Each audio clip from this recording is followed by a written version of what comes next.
नमस्कार दोस्तों, मेरा नाम कृष्ण कुमार यादव। कृष्णा कोचिंग के ऑनलाइन प्लेटफॉर्म पे आपका स्वागत है। आज अपन करेंगे जो पहले अपन ने पढ़ा था 7 चैप्टर एग्रीकल्चर केमिस्ट्री का, plant nutrients and essential nutrients, जिसमें अपन ने बात कर ली थी कि न्यूट्रिएंट्स क्या होते हैं, एसेंशियल न्यूट्रिएंट्स क्या होते हैं, इनके क्राइटेरिया किसने दिए थे, इनकी अवेलेबल फॉर्म कौन सी है। आज अपन बात करेंगे सोर्स ऑफ प्लांट न्यूट्रिएंट्स कि सोर्स क्या है प्लांट न्यूट्रिएंट्स के। सोर्स ऑफ प्लांट न्यूट्रिएंट्स, जो अपने एसेंशियल प्लांट न्यूट्रिएंट्स हैं, इनके सोर्स क्या है उनकी अपन बात करेंगे कि वो मिलते कहां से हैं। तो अपन इनकी बात करें तो जो पहला सोर्स है वो है ऑर्गेनिक मैटर। ऑर्गेनिक मैटर मतलब ऑर्गेनिक मैटर सड़ने के बाद क्या अपने कुछ न्यूट्रिएंट्स, ज्यादातर जो न्यूट्रिएंट्स होते हैं वो ऑर्गेनिक मैटर से अपने को प्राप्त होते हैं, सोइल में प्राप्त होता है। दूसरा जो सोइल के अंदर जो प्लांट न्यूट्रिएंट्स का जो सोर्स है वो है कौन सा, फर्टिलाइजर्स। फर्टिलाइजर्स यानी जैसे अपन डीएपी दे रहे हैं, यूरिया दे रहे हैं, उनमें क्या होता है, न्यूट्रिएंट्स होते हैं, तो वो भी सोर्स है किसके, न्यूट्रिएंट्स के। नेक्स्ट अपन बात करें तो रेन के द्वारा, बाय रेन, मतलब जब बारिश होती है तो अपने को पता है कि एटमॉस्फेयर में कौन सी गैस प्रेजेंट है, नाइट्रोजन। वो वर्षा के जो जल होता है, रेन वाटर होता है, उसके साथ डिजोल्व होके वो भी किस पे आ जाती है, सोइल पे। तो दूसरा सोर्स कौन सा है, रेन वाटर। फोर्थ सोर्स देखिए अपन तो देख सकते हैं कि legume crop. Legume crop, legume crop कैसे है कि ये क्या करती है, नाइट्रोजन फिक्सेशन करती है, और नाइट्रोजन फिक्सेशन के दौरान एटमॉस्फेयर में से जो नाइट्रोजन होती है वो सोइल में फिक्स करती है ना, ये भी एक सोर्स है। दूसरा देखिए नॉन लेग्यूम भी, जो नॉन लेग्यूम क्रॉप है वो भी क्या करती है, कुछ न्यूट्रिएंट्स का सिंथेसाइज करती है, या उसके डिकम्पोजिशन से जो ऑर्गेनिक मैटर था वो बनता है, उससे क्या होता है, न्यूट्रिएंट्स मिलते हैं। तो ये मेनली क्या थे, न्यूट्रिएंट्स के सोर्स थे सोइल के अंदर, कि प्लांट न्यूट्रिएंट्स कहां से मिलता है सोइल के अंदर। इसके बाद अपन नेक्स्ट चैप्टर में अब अपन बात करते हैं function of essential plant nutrients, यानी अपन ने एसेंशियल प्लांट न्यूट्रिएंट्स पढ़ लिए थे, इनके क्या क्या फंक्शन है ये पढ़ेंगे। तो अपन ने एसेंशियल प्लांट न्यूट्रिएंट्स पढ़े थे, तो उसको दो प्रकार से क्लासिफाइड किया था, मैक्रो एंड माइक्रो। तो अलग अलग क्या अपन क्लासिफिकेशन देखेंगे। मैक्रो में कौन थे, जैसे carbon, hydrogen, oxygen, nitrogen, phosphor, potassium और कैल्शियम, मैग्नीशियम, सल्फर, ये थे मैक्रो के अंदर। और माइक्रो के अंदर कौन से थे, ferrous, manganese, copper, cobalt, zinc, molybdenum, है ना, आयरन, तो वो थे माइक्रो के अंदर। तो पहले अपन बात करते हैं कि मैक्रो के। तो मैक्रो के अपन बात करें तो मैक्रो में जो एलिमेंट्स थे अपने एसेंशियल न्यूट्रिएंट्स, जो मैक्रो मैक्रो बोल किसको रहे थे, जिनकी रिक्वायरमेंट 1 ppm से ज्यादा थी, मोर देन 1 ppm जो रिक्वायरमेंट रहती है वो होते हैं मैक्रो एलिमेंट। तो इसमें फर्स्ट देखते हैं अपन CHO, यानी कार्बन, हाइड्रोजन, ऑक्सीजन का अपन फंक्शन देखते हैं। तो ये देखे तो देखो भाई, इसको देने की आवश्यकता नहीं पड़ती अपने को, carbon, hydrogen, oxygen essential plant nutrients है, लेकिन अपन वैसे आर्टिफिशियल रूप से नहीं देते इसको। क्यों नहीं देते, क्योंकि एटमॉस्फेयर से या एनवायरनमेंट से ये स्वतः ही मिल जाता है, अपने आप मिल जाता है। कैसे मिलता है, क्योंकि एटमॉस्फेयर में CO2 गैस है, इससे कार्बन और ऑक्सीजन मिल जाती है, और जो एटमॉस्फेयर में वाटर भी है तो इससे हाइड्रोजन भी मिल जाता है। तो CH और O ये तीनों एटमॉस्फेयर से जल और जो वायु होती है, मतलब वाटर एंड एयर से मिल जाते हैं, अपने को आर्टिफिशियल फॉर्म से देने की आवश्यकता नहीं होती है। अब अपन बात करें तो जो प्लांट का 94% जो पार्ट है ना, वो किससे मिलकर बना होता है, CHO से। 94% part of plant is made by CHO, carbon, hydrogen, oxygen. अब इसमें देखें तो कार्बन का जो रेशियो होता है वो होता है 46% कार्बन पाया जाता है। हाइड्रोजन की बात करें तो 40% हाइड्रोजन पाया जाता है, और ऑक्सीजन की बात करें तो 8% ऑक्सीजन। यानी 94% जो पार्ट प्लांट का बना होता है उसमें से 46% कार्बन होता है, 40% हाइड्रोजन होता है, ऑक्सीजन कितना होता है, 8% ऑक्सीजन होता है। इसके बाद अपन बात करें कि जो मेन जो प्लांट के जो मतलब ऑर्गेनिक मैटर या जो उसका बना होता है, मतलब जो भी प्लांट बॉडी बनी होती है मेनली इसी की बनी होती है ना, जो प्लांट बॉडी बनी होती है मेनली किसकी बनी होती है, CHO की बनी होती है। क्योंकि अपन बात कर रहे हैं 94% पार्ट किससे मिलकर बना होता है, CHO से। कार्बन कितना, 46, हाइड्रोजन 40 और 8% क्या होता है। इसके बाद अपन देखें तो जो प्लांट के अंदर जो कार्बन, हाइड्रोजन, ऑक्सीजन है, इसके अलावा वो जो अपना क्या होता है, जो फूड मटेरियल होता है जैसे ग्लूकोज, फ्रक्टोज, है ना, यानी कार्बोहाइड्रेट, तो कार्बोहाइड्रेट फॉर्मेशन में भी तीनों का मेन रोल होता है। इसके अलावा फैट, है ना, जो फैट होता है, सॉरी, फैट किससे मिलकर बना होता है, इसी से मिलता है, CHO से मिलकर बना होता है फैट। इसके अलावा अपन देखें तो इसमें जो प्रोटीन्स होती है वो भी इन्हीं से मिलकर बनी होती है। तो ऐसे सारा जो भी प्लांट का जो भी पूरा मतलब स्ट्रक्चर बनी होती है उसमें 94% पार्ट CHO से मिलकर बना होता है। इसके अलावा फोटोसिंथेसिस में भी इसकी मेन इंपॉर्टेंट रोल होता है, क्योंकि CO2 गैस होती है फोटोसिंथेसिस, तो फोटोसिंथेसिस में भी इसका इंपॉर्टेंट रोल होता है, रेस्पिरेशन में भी। तो एक तरह से देखें तो मैक्रो के अंदर जो CHO है ये मेन इंपॉर्टेंट एलिमेंट्स है फॉर द प्लांट स्ट्रक्चर। इसके बाद अपन बात करते हैं मैक्रो के ही आगे दो फर्दर और बच गए कौन कौन से, एक तो nitrogen, phosphorus, potassium, calcium, magnesium और सल्फर। तो इन तीनों को बोलते हैं प्राइमरी न्यूट्रिएंट्स। ये कौन से होते हैं, प्राइमरी, और ये कौन से होते हैं, सेकेंडरी, है ना। तो अब अपन बात करेंगे प्राइमरी और सेकेंडरी न्यूट्रिएंट्स किसको बोलते हैं और क्या होते हैं। ओके, देखो अपन बात करते हैं जो प्राइमरी जो न्यूट्रिएंट्स के फंक्शन पढ़ रहे हैं, प्राइमरी में कौन थे, NPK, है ना, नाइट्रोजन, फॉस्फोरस और पोटेशियम। तो अब इनके फंक्शन पढ़ते हैं अपन। तो जो नाइट्रोजन का फंक्शन है, अपन बात करें N2 का फंक्शन है नाइट्रोजन का, तो ये इंपॉर्टेंट है ना, जो भी एसेंशियल न्यूट्रिएंट्स है उसमें सबसे इंपॉर्टेंट रोल होता है वो किसका होता है, नाइट्रोजन, सबसे इंपॉर्टेंट है नाइट्रोजन, क्योंकि ये जो प्लांट की बॉडी का 1 से 5% पार्ट नाइट्रोजन से मिलकर बना होता है। अब नाइट्रोजन का अपन देखिए सोर्स, तो नाइट्रोजन देखो अपन ने एटमॉस्फेयर के अंदर 78 से मतलब मान लो 80% तक, 78% क्या पाई जाती है, नाइट्रोजन गैस पाई जाती है, किसमें, एटमॉस्फेयर में। 78% जो नाइट्रोजन पाई जाती है एटमॉस्फेयर में, लेकिन वो प्लांट के लिए अवेलेबल नहीं होती, क्योंकि प्लांट किस फॉर्म में अपने नाइट्रोजन अपटेक करता है, नाइट्रेट के फॉर्म में या अमोनिया के फॉर्म में, है ना। इसलिए इसको किसके द्वारा, लेग्यूम्स क्रॉप या जो अपने राइजोबियम बैक्टीरिया है, इसको नाइट्रेट में कन्वर्ट करके प्लांट को अपटेक करवाते हैं। तो सबसे इंपॉर्टेंट है नाइट्रोजन, क्योंकि 1 से 5% जो पौधा बना होता है वो नाइट्रोजन से मिलकर बना होता है। नाइट्रोजन से एक प्रोटीन जो होती है अपने फैट्स वो बनी होती है। इसके अलावा 80% नाइट्रोजन 78% नाइट्रोजन एटमॉस्फेयर में प्रेजेंट होती है, बट प्लांट के लिए अवेलेबल नहीं रहती, क्योंकि प्लांट नाइट्रेट या अमोनियम फॉर्म में प्लांट क्या करता है, नाइट्रोजन को अपटेक करता है, अमोनियम फॉर्म में ओनली राइस करता है। ओके, और जो बाकी क्रॉप है वो नाइट्रेट फॉर्म में कन्वर्ट इसको अपटेक करती है। इसके बाद अपन फंक्शन है ना, कि जो N2 है इसकी क्या क्या फंक्शन है। तो अपन फंक्शन में देख रहे थे कि सबसे ज्यादा जो नाइट्रोजन का काम है वो है प्लांट की ग्रोथ करवाना। सबसे जो फर्स्ट इंपॉर्टेंट जो इसका फंक्शन होता है वो होता है नाइट्रोजन, जो होता है प्लांट की ग्रोथ करवाता है, यानी सेल डिवीजन बढ़ाएगा, जो प्लांट की ग्रोथ करवाएगा। नेक्स्ट है गिनेंट्री मेंटेन रखेगा, यानी प्लांट में फोटोसिंथेसिस की क्रिया को ज्यादा करेगा और प्लांट लॉन्ग टाइम तक ग्रीन बना रहेगा। इसके अलावा ये क्या करता है, प्रोटीन बनाता है, जो प्रोटीन फॉर्मेशन में भी हेल्प कौन करता है, नाइट्रोजन करता है। इसके अलावा जो pod formation, sorry grain formation यानी हाईली यील्ड में भी क्या करता है, थोड़ा रोल प्ले करता है। इसके अलावा अपन बात करें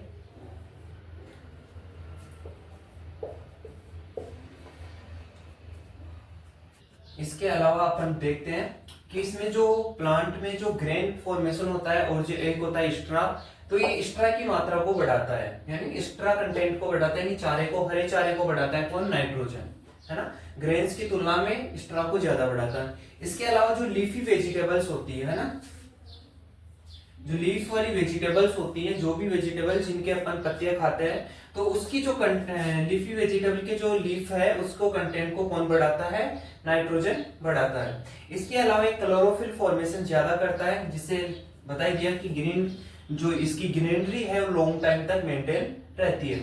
अब इसके देखते हैं कुछ डिसएडवांटेज। अगर नाइट्रोजन ज्यादा हो गया तो डिसएडवांटेज क्या होंगे? देखो, ग्रोथ ज्यादा करेगा, मतलब नाइट्रोजन है ग्रोथ ज्यादा करेगा, तो ग्रोथ ज्यादा होने की वजह से पौधे में क्या हो जाएगी? लॉजिंग की कंडीशन हो जाएगी। लॉजिंग मतलब गिरना, यानी पौधा ज्यादा बढ़ गया, कोई भी चीज ज्यादा बढ़ गई तो गिरती जल्दी है, तो लॉजिंग की कंडीशन हो जाएगी। यानी इसके एडवांटेज के साथ वही डिसएडवांटेज भी है।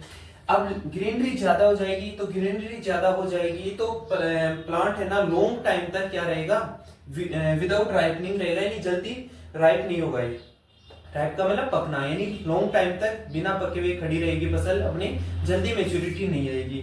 नेक्स्ट क्या है? प्रोटीन कंटेंट बढ़ाती है, ग्रेन्स कम, ये ग्रेन्स तो कम बनाती है, इसके अलावा एक्स्ट्रा ज्यादा बनाती है, तो ग्रेन्स की जो इल्ड होती है उसको कम करती है। ग्रेन्स को मतलब मोटा जरूर बनाती है, फ्लूफी बनाती है, लेकिन हाई अगर नाइट्रोजन हो गया तो ग्रेन्स क्या हो जाते हैं? खाली रह जाते हैं, और बाद में ये क्या हो जाते हैं? मतलब पिचक जाते हैं, एक तरह से व्रिंकल्ड हो जाते हैं, झुर्रियां पड़ जाती है।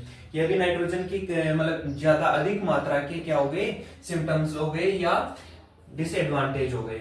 इसके अलावा बात करें कि लीफ की ज्यादा, मतलब ये लीफी वेजिटेबल्स में क्या कर रहे थे? बढ़ा रहे थे, इंक्रीज कर रहे थे, लेकिन ज्यादा अपन ने नाइट्रोजन यूज कर दिया तो जो प्लांट है वो सस्क्यूलेंट हो जाएगा, कोमल हो जाएगा थोड़ा, है ना, सस्क्यूलेंट हो जाएगा, तो उसमें इंसेक्ट और डिजीज का इफेक्ट भी क्या हो जाएगा? ज्यादा हो जाएगा। और इसलिए प्लांट के मतलब इसके एडवांटेज भी है तो कुछ इसके डिसएडवांटेज भी है। अब नेक्स्ट अपन देखते हैं इसके आगे वाला फॉस्फोरस। नाइट्रोजन की बात कर ली, अब देखते हैं फॉस्फोरस। अब देखो अपन बात कर रहे थे फास्फोरस, तो फास्फोरस जो होती है ये भी इंपॉर्टेंट एक न्यूट्रिएंट्स है, एसेंशियल न्यूट्रिएंट्स है नाइट्रोजन के बाद। तो इसका अवेलेबल फॉर्म, यानी किस फॉर्म में प्लांट इसको अपटेक करता है, तो दो फॉर्म याद रखिए, H2PO4- HPO4-2, इसमें प्लांट इसको अपटेक करता है, यानी इस फॉर्म में ही प्लांट इसको लेगा। एक इसकी फॉर्म होती है H3PO4-, इसमें प्लांट ज्यादातर नहीं लेता है ना, तो इसको तो आपको याद करने की आवश्यकता ही नहीं है, इसमें तो प्लांट लेगा नहीं। फिर बात करें इसके फंक्शंस, यानी इसके फंक्शंस क्या है, तो फंक्शन देखो, ज्यादातर जो फॉस्फोरस का मेन फंक्शन है वो है सेल डिवीजन, या रूट की जो सेल डिवीजन होती है इसको ग्रोथ करवाता है, मतलब सेल डिवीजन ज्यादा बढ़ाता है, सेल डिवीजन को इंक्रीज करता है। रूट डेवलपमेंट में क्या करता है? ये इंपॉर्टेंट रोल प्ले करता है, रूट डेवलपमेंट करवाता है ना। इसीलिए अपन इसको लेग्यूम क्रोम में देते हैं, क्योंकि लेग्यूम क्रोम में जो रूट होती है उसमें राइजोबियम पाया जाता है और वो नाइट्रोजन फिक्सेशन करता है, इसलिए नाइट्रोजन फिक्सेशन को बढ़ाने के लिए लेग्यूम क्रोम में अपन ज्यादा सप्लाई किसकी करता है? फॉस्फोरस की। इसके अलावा इम्यूनिटी पावर को क्या करता है? ये बढ़ाता है, इम्यूनिटी पावर को स्ट्रॉन्ग करता है या बढ़ाता है, जिससे डिजीज और जो अपने इंसेक्ट होते हैं इस पे, जो प्लांट होता है इस पे कम क्या करता है? अटैक करता है। नेक्स्ट है पोलिनेशन, ये पोलिनेशन को भी बढ़ाता है ना, जिससे सीड ज्यादा बनते हैं। नेक्स्ट है सीड बिकम हेल्थी एंड जो टेस्ट वेट होता है वो इंक्रीज करता है। इसके जो अपन यूज करेंगे अगर फॉस्फोरस का, तो फॉस्फोरस क्या होता है कि सीड को हेल्थी बनाता है और उसके वेट में भी क्या करता है? इंक्रीजमेंट करता है। टेस्ट वेट क्या होता है? 1000 सीड्स का वेट होता है टेस्ट वेट। आगे देखिए, इम्प्रूव वेजिटेबल क्वालिटी, जो अपनी सब्जियां होती है उसकी क्वालिटी को भी कौन इंप्रूव करता है? फॉस्फोरस। नेक्स्ट देखिए कि improve formation of nodules, improve करता है formation of nodules in legume crop. Legume crop में फॉर्मेशन, जो नोड्यूल फॉर्मेशन होता है इसको कौन बढ़ाता है? फॉस्फोरस, जिसकी वजह से अपन ने बात की थी, इसका मेन कार्य है जो अपन देते हैं कौन सी? लेग्यूम क्रॉप में नाइट्रोजन फिक्सेशन के लिए। नेक्स्ट है reduce of effect of excessive nitrogen. अगर अपन ने एक्सेसिव नाइट्रोजन दे दिया तो वहां पर देखा था उसकी ग्रोथ ज्यादा हो जाती है, पौधे गिर जाते हैं, जो अपने इंसेक्ट और जो पेस्ट होते हैं इनका अटैक ज्यादा हो जाता है। तो इन सभी को मतलब कंट्रोल कौन करता है? फॉस्फोरस। अगर एक्सेसिव अमाउंट में हमने नाइट्रोजन दे दिया तो उसके डिसएडवांटेज को कम कौन करेगा? फॉस्फोरस।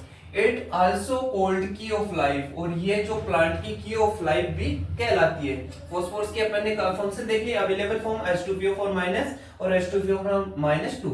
सेल डिवीजन करवाता है, रूट डेवलपमेंट करता है, इम्यूनिटी पावर स्ट्रॉन्ग करता है, पोलिनेशन बढ़ाता है, seed become healthy and test weight बढ़ाता है, इंप्रूव वेजिटेबल क्वालिटी को बढ़ाता है, improve formation of nodules, nodule formation भी क्या करता है? हेल्प करता है। Reduce effect of excessive nitrogen, ज्यादा नाइट्रोजन दिया उसको कम करता है, उसके बैड इफेक्ट को कम करता है। इट आल्सो कॉल्ड की ऑफ लाइफ। ये क्वेश्चन अभी आ सकता है कि की ऑफ लाइफ कौन है? फॉस्फोरस। अब इसके बाद देखते हैं पोटेश। देखो फास्फोरस के बाद अपन बात करते हैं पोटाश की, है ना। तो पोटास का जो अवेलेबल फॉर्म है वो है K+, यानी पोटेशियम जो आयन होता है वो प्लांट K+ फॉर्म में लेता है। इसके बाद प्लांट में कितना परसेंट या कितना अमाउंट पोटेशियम पाया जाता है, तो 1 से 1.4% पोटास पाया जाता है, पोटेशियम पाया जाता है किसमें, प्लांट के अंदर। नेक्स्ट है कि फंक्शन ऑफ पोटेशियम, यानी पोटेशियम के क्या फंक्शन है, तो इसमें देखो फर्स्ट फंक्शन है कि क्वालिटी इंप्रूव, यानी क्रॉप्स की या वेजिटेबल्स की या किसी भी प्लांट की जो क्वालिटी होती है इसको इंप्रूव करता है, उसकी जो ग्रेन्स की क्वालिटी हो चाहे उसकी मतलब फिजियोलॉजिकल क्वालिटी हो उसको इंप्रूव कौन करता है, पोटेशियम। नेक्स्ट है improve in taste of potato and other vegetables, इसके अलावा क्या करता है, ये इंप्रूव करता है टेस्ट ऑफ पोटैटो, यानी पोटैटो के टेस्ट में भी इंप्रूव करता है, और अदर वेजिटेबल्स कोई भी वेजिटेबल हो उसके अंदर भी ये क्या करता है, इंप्रूव करता है, उसके टेस्ट में यानी टेस्ट बढ़ाता है। सबसे ज्यादा इंपॉर्टेंट कि पोटैटो का टेस्ट कौन बढ़ाता है, पोटेशियम। नेक्स्ट है increase in resistant in drought and disease insect and frost, ये देखो किस किस में मतलब रेजिस्टेंट पावर को इंक्रीज करता है, ग्रोथ में, सूखे के लिए, डिजीज के लिए, इंसेक्ट के लिए एंड फ्रोस्ट के लिए। अब पोटेशियम है भाई, पोटेशियम देखे थे नाइट्रोजन के जो भी मतलब कमी हुई, मतलब नाइट्रोजन अधिक देने से जो भी दुष्प्रभाव सामने आए थे उनको दूर कौन करेगा, फास्फोरस और पोटेशियम। तो देखो यहाँ पर ये किस किस में इंक्रीजमेंट करेगा, ग्रोथ में, अगर सूखा कंडीशन है तो कम पानी के अंदर क्रॉप अपन ले सकते हैं, किसकी प्रेजेंस में, सोडियम की। डिजीज में, डिजीज को कंट्रोल करेगा, डिजीज का अटैक कम होगा क्रॉप में, क्यों, क्योंकि अपने पास कौन है, पोटेशियम भाई साहब। और नेक्स्ट कौन है, इंसेक्ट, इंसेक्ट भी कम लगेंगे क्योंकि ये उसमें थोड़ा हार्डनेस लाएगा प्लांट के अंदर, और फ्रोस्ट, और पाला भी नहीं पड़ेगा, सॉरी पाला पड़ेगा तो भी प्लांट पे कोई इफेक्ट नहीं पड़ेगा। ओके, नेक्स्ट है number of fruits also increase, इसके अलावा पोटेशियम एक न्यूट्रिएंट है जो क्या करता है, जो भी अपनी क्रॉप्स होती है ना उसका जो फ्रूट होता है उसको इंक्रीज करता है, नंबर्स ऑफ फ्रूट इंक्रीज करता है। इसके अलावा मोर ग्रेन एंड शाइनी और शार्पली, जो ग्रेन्स होता है वो फॉर्म करता है, यानी मोर ग्रेन फॉर्म करता है, किस कलर के, चमकीले, और शार्पली यानी पूर्ण रूप से फूले हुए और मतलब बढ़िया ग्रेन फॉर्म करता है कौन, potassium. Maintenance of turgor pressure in plant cell, और ये क्या करता है, ट्रिगर प्रेशर जो होता है प्लांट के अंदर उसको भी मेंटेन करता है। तो अपन ने पोटेशियम की बात की, पोटेशियम अच्छे अच्छे कार्य करता है सारे, नाइट्रोजन भी अच्छे करता है लेकिन उसके कुछ दुष्प्रभाव थे अगर ज्यादा दे देते तो, और कम देंगे तो भी वो पढ़ेंगे कि कमी की वजह से क्या होगा। लेकिन जो पोटेशियम है इसमें देखो अवेलेबल फॉर्म देख ली, एक से क्या होता है 1.5% पाया जाता है। इसके कार्य क्या है, अच्छे अच्छे कार्य देखो, रेजिस्टेंट, कौन कौन से resistant, disease resistant, growth resistance, insect resistance, सबको इंप्रूव कर रहा है, क्वालिटी में इंप्रूव कर रहा है, पोटैटो के टेस्ट में इंप्रूव कर रहा है, वेजिटेबल्स में इंप्रूव कर रहा है, शाइनी और शार्पली ग्रेन्स अपने को प्रोड्यूस करवा रहा है, ये इसके कार्य थे। तो देखो प्राइमरी जो न्यूट्रिएंट्स थे उनके फंक्शन अपन ने पढ़ लिया, नाइट्रोजन के भी पढ़ लिया, फॉस्फोरस के भी पढ़ लिया, पोटेशियम के भी अपन ने पढ़ लिया। अब अपन बात करेंगे सेकेंडरी न्यूट्रिएंट्स जिसमें कैल्शियम आएगा, मैग्नीशियम आएगा और सल्फर आएगा। तो अपन बात करते हैं अब कैल्शियम की। अब अपन देखते हैं कैल्शियम, एनपीके देख लिया, अब कैल्शियम देखो, कैल्शियम Ca+2 में प्लांट अपटेक करता है। इसके फंक्शन देखो, heredity characters and structure component of the chromosome, जो क्रोमोसोम होता है इसके अंदर भी कैल्शियम पार्टिसिपेट करता है। और हेरिडिटी कैरेक्टर्स, हेरिडिटी कैरेक्टर्स क्या होता है, ए वन जनरेशन से अनदर जनरेशन में जाने वाले कैरेक्टर्स, जैसे अपने पेरेंट्स से अपने अंदर आने वाले कैरेक्टर्स कौन से होते हैं, हेरिडिटी कैरेक्टर। तो हेरिडिटी कैरेक्टर्स को मेंटेन कौन करता है, कैल्शियम। और इसके अलावा जो क्रोमोसोम होता है, क्रोमोसोम का भी स्ट्रक्चर कंपोनेंट है ये, यानी ये इसकी भी स्ट्रक्चर बनाने में कैल्शियम भागीदार रहता है। एक्टिवेटेड लाइपेज एंजाइम, और ये एक्टिवेट करता है लाइपेज एंजाइम को, provide hardness in stem and grains, grains, क्या करता है, प्रोवाइड करवाता है हार्डनेस, मतलब थोड़ी कठोरता प्रोवाइड करवाता है स्टेम के अंदर और ग्रेन के अंदर। इसके अलावा ट्रांसपोर्टेशन ऑफ कार्बोहाइड्रेट, कार्बोहाइड्रेट जो बनता है वो रूट से लीफ तक और लीफ से रूट तक, मतलब जो इसका ट्रांसपोर्टेशन है वो कौन करवाता है, कैल्शियम करवाता है। कार्बोहाइड्रेट कैसे बनता है, जो मतलब मान लो फोटोसिंथेसिस के दौरान बनता है ना फूड मटेरियल प्लांट में, तो लीफ से कहां जाता है, रूट्स की तरफ, तो ये कौन ट्रांसपोर्टेशन करवाता है, कैल्शियम। इसके अलावा है कि neutralize of effect of organic acid, अगर कोई सोइल के अंदर या किसी में मतलब मान लो किसी अपन एक फील्ड के अंदर देखते हैं कि ऑर्गेनिक एसिड ज्यादा है तो उसको न्यूट्रलाइज भी कौन करता है, कैल्शियम न्यूट्रलाइज करता है। कैसे करता है, जैसे कि मान लो वहां पर क्ले पार्टिकल पे हाइड्रोजन आयन था, तो हाइड्रोजन आयन एसिडिक आयन का होता है, यानी एसिडिक, तो इसके पास कैल्शियम जाएगा और कैल्शियम इसको रिप्लेस कर देगा आयनिक एक्सचेंज के थ्रू। तो यहाँ कैल्शियम आया, मान लो कैल्शियम आया, तो यहाँ पर अब कैल्शियम आ गया, दो हाइड्रोजन को रिप्लेस कर दिया, हाइड्रोजन अब सॉल्यूशन में चल जाएंगे। और अब किस पर कौन आ गया, यहाँ पर कैल्शियम आ गया। तो कैल्शियम की नेचर होती है थोड़ी बेसिक। आगे देखो, डेवलप नोड्यूल इन लेग्यूम्स, और कैल्शियम क्या करता है, लेग्यूम्स भी डेवलप करता है, किसमें, रूट, अपने जो लेग्यूम क्रॉप होती है उसमें रूट को डेवलप करता है या नोड्यूल डेवलप करता है, यानी वो गांठें देखी होगी आपने, मतलब जैसे कि कोई मूंगफली या चने का पौधा निकाल के देखना, उसके नीचे गांठें मिलेगी जड़ पे, तो राइजोबियम बैक्टीरिया की वजह से होती है। नेक्स्ट देखते हैं, एक्सचेंज ऑफ पोटेशियम एंड जो फॉस्फोरस इंक्रीज। इसके अलावा जो एक्सचेंज है, मतलब एक्सचेंज सॉइल के अंदर एक, मतलब सॉइल कले से एक्सचेंज किसका, कैल्शियम सॉरी पोटेशियम का और अपने फॉस्फेट का, इनका जो एक्सचेंज कराता है वो कौन कराता है, कैल्शियम। इसके बाद पढ़ते हैं अपन मैग्नीशियम। अब अपन देखते हैं मैग्नीशियम, क्या देखते हैं, मैग्नीशियम। अब मैग्नीशियम किस फॉर्म में, पहले तो देखेंगे प्लांट लेता है, सबको देख रहे हैं कि किस फॉर्म में लेता है, तो ये Mg+2 फॉर्म में लेता है। किस फॉर्म में, आयनिक फॉर्म में Mg+2 में। फिर इसके फंक्शन क्या है जी, कार्य क्या है, ये भी देखेंगे। तो देखो, इंग्रेडिएंट ऑफ क्लोरोफिल, ये क्लोरोफिल का मेन इंग्रेडिएंट है या मेन घटक है, मेन कंपोनेंट है किसका, क्लोरोफिल का। यानी जो अपने ग्रीनरी जो होती है, यानी प्लांट के अंदर जो ग्रीन कलर होता है उसमें मेन पार्टिसिपेट कौन करता है, मैग्नीशियम। नेक्स्ट देखते हैं कि activate enzyme related to metabolism of protein, fat, carbohydrate, या इनसे जो भी मतलब अपने बायोमोलिक्यूल्स होते हैं, इनको बायोमोलिक्यूल्स बोलते हैं, फैट, प्रोटीन, कार्बोहाइड्रेट, है ना। तो इनमें जो एक्टिवेट जो एंजाइम होते हैं उनसे रिलेटेड जो भी मेटाबॉलिज्म एक्टिविटी होती है उनको एक्टिव कौन करता है जी, मैग्नीशियम। जो भी एंजाइम जो मेटाबॉलिज्म एक्टिविटी से कार्बोहाइड्रेट, प्रोटीन, फैट, विटामिन, इनसे रिलेटेड जो भी एंजाइम्स होते हैं उनकी एक्टिविटी किस पे डिपेंड करती है, मैग्नीशियम पे। It is essential for the synthesis of fatty acids and oils. अपन देखते हैं कि फैटी एसिड्स और ऑयल्स होते हैं ना, इनमें भी कौन पाया जाता है, या उनके एसेंशियल मतलब इनके सिंथेसिस, इनके बनने की प्रोसेस को कौन बढ़ाता है, मैग्नीशियम, है ना। अभी अपन सल्फर में भी पढ़ेंगे, उसमें भी ये इंक्रीज होते हैं। नेक्स्ट है, it help in transportation of sugar and starch in plant. और ये किसमें हेल्प करता है, ट्रांसपोर्टेशन। ट्रांसपोर्टेशन मतलब एक स्थान से दूसरे स्थान ले जाने में, यानी one place to another place ले जाने में, प्लांट में जो ट्रांसपोर्टेशन होता है किसका, शुगर और स्टार्च का, उसमें भी कौन हेल्प करता है जी, मैग्नीशियम। नेक्स्ट देखो, इंग्रेडिएंट ऑफ क्रोमोसोम। अभी अपन ने देखा था मैग्नीशियम भी था, है ना, और कैल्शियम भी था, दोनों हो गए। मैग्नीशियम तो अब देख रहे हैं कि किसका इंग्रेडिएंट है, क्रोमोसोम का, और एक था कैल्शियम, कैल्शियम भी उसी का था। तो ये दोनों इंग्रेडिएंट है क्रोमोसोम के। तो क्रोमोसोम के इंग्रेडिएंट है, मतलब क्रोमोसोम बनाएंगे। और क्रोमोसोम से क्या होता है, जो अपने देखे होंगे कि अपने जो मतलब पेरेंट्स होते हैं उनके कैरेक्टर्स प्रोजेनी में आते हैं, किस वजह से आते हैं, क्रोमोसोम की वजह से। तो ये क्रोमोसोम का मेन इंग्रेडिएंट कैल्शियम और मैग्नीशियम है। इसके बाद अपन बात करेंगे सल्फर की। तो देखो जी, अब बात करते हैं अपन सल्फर की।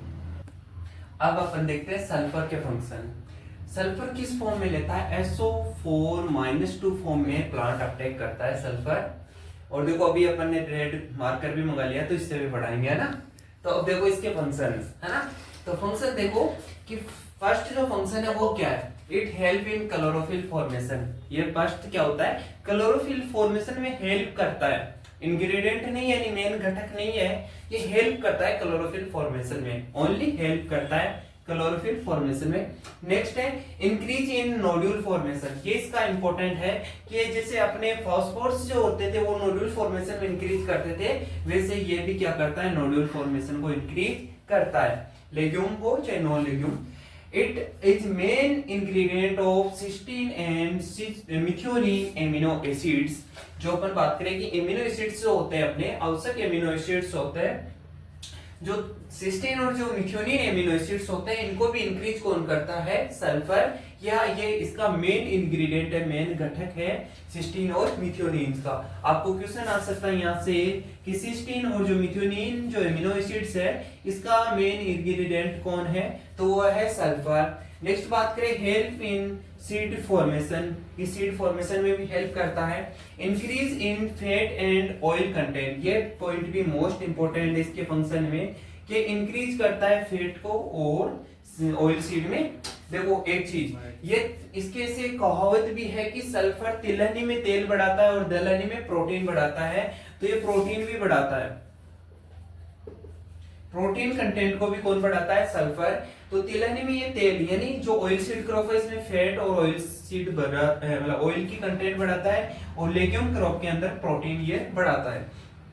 नेक्स्ट है इम्यूनिटी पावर को स्ट्रॉन्ग करता है, इम्यूनिटी पावर को बढ़ाता है, रेजिस्टेंट पावर को बढ़ाता है। Decrease the nitrogen sulphur ratio in the fodder crop. अगर अपन सल्फर ज्यादा देंगे, देखो नाइट्रोजन सल्फर रेशियो क्या होता है, ये कैसे निकालते हैं कि total amount of nitrogen, total amount of nitrogen upon total amount of sulphur. तो जैसे जैसे नीचे वाली संख्या बढ़ेगी डिवाइड वाली, वैसे वैसे सल्फर का नाइट्रोजन सल्फर का रेशियो। अब देखो अपन ने बात की थी कि इसमें decrease the nitrogen sulphur ratio in fodder crops, जो अपने सल्फर होती है नाइट्रोजन सल्फर रेशियो को डिक्रीज कर देती है। कैसे? अपन ने फॉर्मूले के थ्रू देखा कि total amount of nitrogen upon total amount of sulphur. जैसे जैसे सल्फर का अमाउंट बढ़ता है वैसे वैसे जो नाइट्रोजन सल्फर रेशियो होता है ये डिक्रीज हो जाता है। अब अपन ने आज जो क्लास पढ़ ली उसमें अपन ने पहले जो न्यूट्रिएंट्स, एसेंशियल न्यूट्रिएंट्स की डेफिनेशन, न्यूट्रिएंट्स क्या होते हैं ये पढ़ लिए। इसके अलावा न्यूट्रिएंट्स के टाइप पढ़ लिए अपन ने, मैक्रो और माइक्रो। इसमें सीएचओ की अपन ने पढ़ लिया कि कहां से अपने को अवेलेबल रहता है, नाइट्रोजन कहां से मतलब कितना परसेंट है, किस फॉर्म में मिलता है, इसके फंक्शन क्या है, फास्फोरस, पोटेशियम, कैल्शियम, मैग्नीशियम और सल्फर के पढ़ लिए। अब आगे की जो क्लास है उसमें अपन करेंगे माइक्रो न्यूट्रिएंट्स जिनकी आवश्यकता थी 1 ppm से लेस, उनको अपन फर्दर जो क्लास है उनमें पढ़ेंगे। जय हिंद, जय भारत।